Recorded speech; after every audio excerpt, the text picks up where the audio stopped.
पेड़ कटना बंद करो, पेड़ कटना बंद करो, let's make green Bodoland, let's make green Bodoland.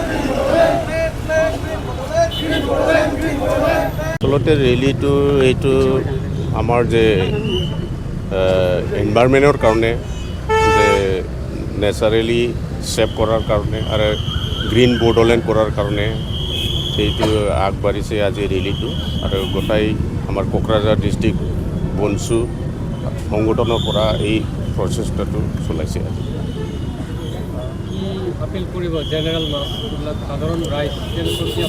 সাধাৰণ ৰাইজবিলাকৰ আমি বনচুৰ তৰফৰ পৰা চব ৰাইজসকলক আহ্বান কৰিম যে আমি বাচিব থাকিলে গাছ গাছনিটো জৰুৰী হয়, গাছ গাছনিটো লাগেই। ইয়াৰ কাৰণে বনচু যে ইনিচিয়েটিভ লৈছে ফাৰ্ষ্ট ষ্টেপ, সেইটো সবাই ৰাইজসকলে মিলি কিনি এইটো গ্ৰীণ বৰ্ডৰলেণ্ড বা গ্ৰীণ অসম বা গ্ৰীণ ইণ্ডিয়া এইটো বনাবৰ কাৰণে আমি বনচুৰ তৰফৰ পৰা আহ্বান কৰিছোঁ। ফৰেষ্টৰ গছ গছনি কাটা আৰু মাটি দখল কৰা এই ক্ষেত্ৰত কি ক'ব? ফৰেষ্টৰ যে ইনক্ল'জাৰ যে কৰি আছে এতিয়া সেইটো চৰকাৰৰ তৰফৰ পৰা এইটো ইফেকশ্যন কৰাটো জৰুৰী হয়, কিয়নো গাছ গাছনিটো বাচিবই লাগিব, মানুহ বাচিবৰ কাৰণেতো গাছ গাছনিটো জৰুৰী হয়। এইটোৱেই আৰু চিটিজেন আছে মানে সেইটো ভাগ লয়, সেইদৰে কাম কৰিলে মানে আমাৰ 9 লাখ যিটো মিছন সেইটো সোনকালে শেষ হৈ যাব। এতিয়া আমি বনচুৰ তৰফৰ পৰা সেইটোৱে মানে এৱাৰনেছ দিব বিচাৰিছোঁ কি আমাৰ যিটো ক্লাইমেট চেঞ্জ সেইটো ৱৰ্ল্ড ইণ্টাৰনেশ্যনেল সেইটো যিটো ক্ৰাইচিছ সেইটো প্ৰব্লেম সেইটো চবেই ধ্যান দিব লাগে, সেইটোৱে আমি এৱাৰনেছ দিওঁ। আৰু আমি পদক্ষেপ এইটো লৈছোঁ কি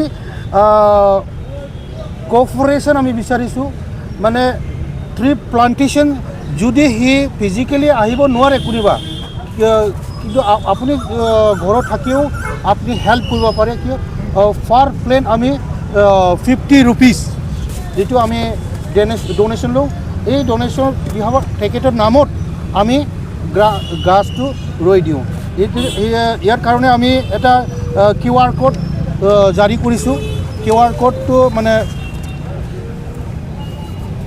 QR কোড প্লাছ আমি আৰু এটা প্ৰচেষ্টা লৈছোঁ মানে real time monitoring for the वृक्ष नदी के कटाव से हमें बचाता है। वृक्ष हमें तरह तरह की अलग अलग ऑक्सीजन मतलब गलत आबो हवा से हमें बचाता है, हमें ऑक्सीजन देता है।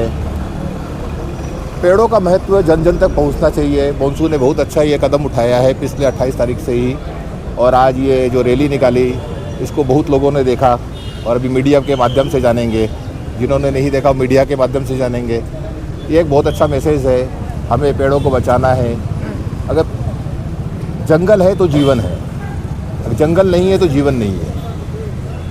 इसलिए हर एक जन को पेड़ बचाने का अपनी तरफ से प्रयास करना चाहिए। 1 to 1 इस मैसेज को सब तक पहुंचाना चाहिए कि जंगल का क्या महत्व है। और मैं सबसे यही आशा करूंगा कि हमारे बोडोलैंड वासियों से, हमारे भारतवासियों से, असम वासियों से कि आप जंगल के प्रति अब जागरूक हो जाएं।